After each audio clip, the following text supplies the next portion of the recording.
প্রতিষ্ঠাবার্ষিকী উপলক্ষে আমি একটু আগেও বলেছি আমার সভাপতির উপস্থিতি আমি সমস্ত যুবদল নেতাদের বলতে চাই 7টা ইউনিয়নে অন্তত 27 তারিখের আগে 7টা ইউনিয়নে অন্তত কর্মী সম্মেলন করা উচিত। যুবদলের যে অবস্থা এই আশাবাদ ব্যক্ত রেখে আমি আমার সংক্ষিপ্ত বক্তব্য শেষ করছি। আল্লাহ হাফেজ। প্রথমে গভীরভাবে শোক জ্ঞাপন করছি আমাদের কচুয়া উপজেলা কৃষক দলের সাধারণ সম্পাদক ফারুক মাঝি, কচুয়া উপজেলা কৃষক দলের সাবেক সভাপতি শেখ নজরুল ইসলাম এবং যুবনেতা সরদার জাহিদ ইসলাম মিন্টু তাদের রুহের মাগফিরাত কামনা করছি। আপনারা জানেন আগামীতে নির্বাচন সন্নিবেশ 3-4 মাস আছে, তাই আমি বলতে চাই যুব দলের এবারে এই প্রতিষ্ঠা বার্ষিকী সেইভাবে প্রস্তুতি হয় যাতে মানুষ বুঝতে পারে যে বিএনপি শক্তিশালী সংগঠন, আগামীতে নির্বাচনে বিএনপি ভোট দেওয়া যায় এবং যুবদল একটি মাদকমুক্ত সমাজ যেন গ্রহণ করা হয় সেই আপনার ব্যক্ত করে আমি আমার বক্তব্য শেষ করছি। আল্লাহ হাফেজ। আজকে আমরা যে সময় এখানে আলোচনা সভা করছি ঠিক একই সময় বাংলাদেশে একটি অস্থিতিশীল পরিস্থিতি তৈরি করার জন্য ঢাকা সহ সারা দেশে নৈরাজ্যকর পরিস্থিতি সৃষ্টির জন্য একটি কঠিন অপতৎপরতা চালিয়ে যাচ্ছে। আমরা একটি দেশ একটি ক্রান্তিকালের মধ্য দিয়ে আমরা যাচ্ছি। আপনারা জানেন গত প্রায় 14 মাস শেখ হাসিনা পালিয়ে গেছে এই দেশ থেকে, কিন্তু তার লালিত দোষর কিছু বিভিন্ন জায়গায় বিভিন্নভাবে এই সরকারকে ঠিক করার জন্য আগামী নির্বাচন বন্ধ করার জন্য এখনো ষড়যন্ত্র করে যাচ্ছে। আমি আজকে এই আলোচনা সভায় আমি আপনাদের যারা যুবদলের নেতৃত্ব আছে বিভিন্ন ইউনিয়নে, বিশেষ করে আমাদের কচুয়া উপজেলার 7টি ইউনিয়নে, তাদের কাছে আমি কিছু আহ্বান জানাবো, কিছু পরামর্শ দেব। আমরা জানি বিগত আন্দোলনে আপনাদের অনেক জায়গা আছে, এই স্বৈরাচার বিরোধী আন্দোলনে বিভিন্ন সময় আপনারা ত্যাগ স্বীকার করেছেন, মামলা খেয়েছেন, জেল ফিরেছেন, কিন্তু অনেকের আবেগ আছে। আপনারা জানেন এই আমাদের আন্দোলনের সহজে একটি দল ছিল, সেই দলটি যখনই এই স্বৈরাচারের পতন হয়েছে তাদের একটি ভিন্ন চেহারা, ভিন্ন রূপ আমরা দেখতে পাচ্ছি। সারা দেশে এই আওয়ামী লীগের সমর্থকদের, আওয়ামী লীগের নেতাকর্মীদের ওনারা ওনাদের দলে নিয়ে ওনাদের দল বাড়ি করে আমাদের দিকে চ্যালেঞ্জ করে দিচ্ছে। আমি আপনাদের যেহেতু যুবদল বিএনপির প্রধান শক্তি,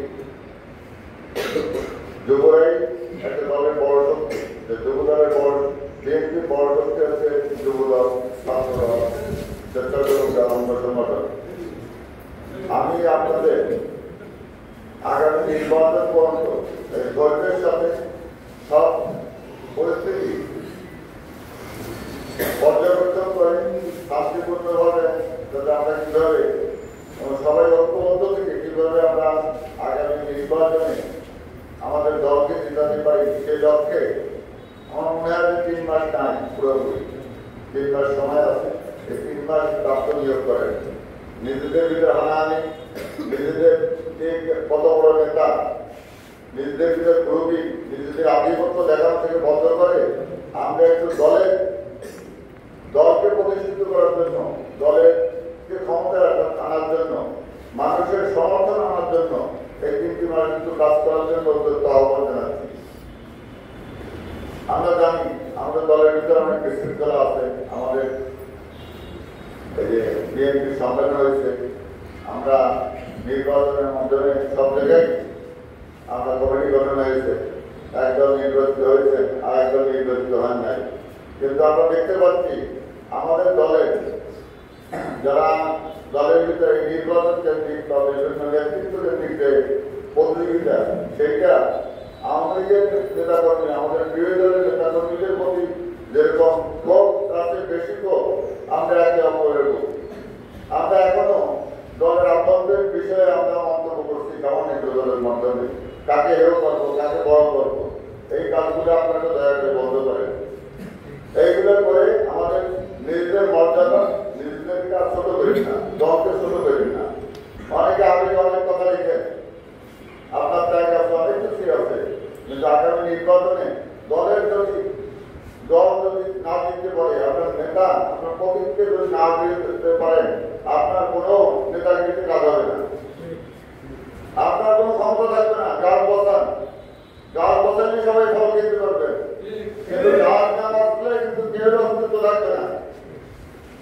অর্থাৎ আমিত্ব পরিহার করেন, সবাই আমিত্ব পরিহার করেন, সবাই কাঁধে কাঁধ মিলিয়ে দলকে কিভাবে শক্তিশালী করা যায়, কিভাবে ভোট পাওয়ানো যায়, কিভাবে সমর্থন আদায় করা যায় সাধারণ মানুষের, এই সালিশিকতা থেকে একটু দূরে থাকেন। আমি বিনয়ের সাথে বলবো, কোন এলাকার কোন বিভেদের সাথে আপনারা জড়াইয়েন না। আমাদের দলের উপর থেকে নির্দেশ আছে যে আমরা কারো সালিশি বিবাদ এর ভিতরে দল জড়াবে না, কিন্তু আমরা দেখতে পাচ্ছি এগুলো থামতেছে না। কিন্তু আপনার কিছু লোক এই কাজগুলো করে যাচ্ছে, আমাদের দলের নেতা কর্মীরা এই কাজগুলো দয়া করে বন্ধ করে। ব্যক্তি স্বার্থে অনেকে সালিশি করতে যাচ্ছেন, দুই ভাই বন্ধ করে এক ভাইয়ের পক্ষ দিয়ে অবলম্বন করতেছেন, এই কাজগুলো বন্ধ করেন দয়া করে। আমি আপনাদের কাছে অনুরোধ করি, আপনার ন্যাশনাল জন্য আমরা সাংগঠনিক ব্যবস্থা নেওয়া শুরু করবো। কারণ এখানে আমাদের দল বড়, দলের ভাবমূর্তি বড়, দলের ভাবমূর্তি বলতে আমরা কিন্তু আপোষ করবো না। সামনে নির্বাচন অনেক আছে, অনেক নেতা আমাকে পছন্দ করে, আপনি আমি নমিনেশন দেওয়ার ক্ষমতা না, দল নমিনেশন দেবে, যাকে খুশি তাকে দেবে। হ্যাঁ, আপনি একজন নেতাকে ভালোবাসতে পারেন, সেটা আলাদা ব্যাপার, কিন্তু সেটা নিয়ে আরেকজন হেয় করেন না, আরেকজনে হানাহানি করেন না। দলের সিদ্ধান্ত যদি দল করেন, দল তাকে সিদ্ধান্ত দেবে, তার পিছনে আমরা রাজনীতি করবো, তার পিছনে আমরা নেতৃত্বে আমরা ভোট যুদ্ধ অবতীর্ণ হবো তাকে সামনে নিয়ে। কিন্তু কে তাকে নমিনেশন দেবে এইটা নিয়ে আরেকজনকে অমুক ভাই আসতেছে, তমুক ভাই কথা নাই, এইগুলো বন্ধ করেন। সামাজিক যোগাযোগে এই কথাগুলো বন্ধ করেন, এইগুলো বন্ধ করেন, দলগত বন্ধ করেন। আমাদের প্রতীক, আমাদের দল একটা বিএনপি, বাংলাদেশ জাতীয়তাবাদী দল, নেতা একজন তারেক রহমান, আমাদের দেশ নেত্রী বেগম খালেদা জিয়া, আর আমাদের প্রতীক একটি ধানের শীষ। এর বাইরে কোনো কথা নাই। আপনারা ব্যক্তি পছন্দের করতে দিয়ে, ব্যক্তি পছন্দের কে গুরুত্ব দিয়ে আরেকজনকে হেয় করা, এই সামাজিক যোগাযোগে এই কাজটা করেন না। আপনারা দেখেন জামাত এইগুলো করে না, জামাতের একক প্রার্থী তাদের কিন্তু করে না, কিন্তু আমরা জামাতের প্রতিবাদ নির্বাচনে যারা আমাদের প্রতিপক্ষ তাদের বিষয়ে চিন্তা করতেছি না, তাদের সত্য মনে করতেছি না। আমাদের দলের নেতা কর্মীদের ভিতরে বিভেদ তৈরি করার জন্য আমি আমার প্রতিপক্ষ তৈরি করে নিয়েছি, তাদেরকে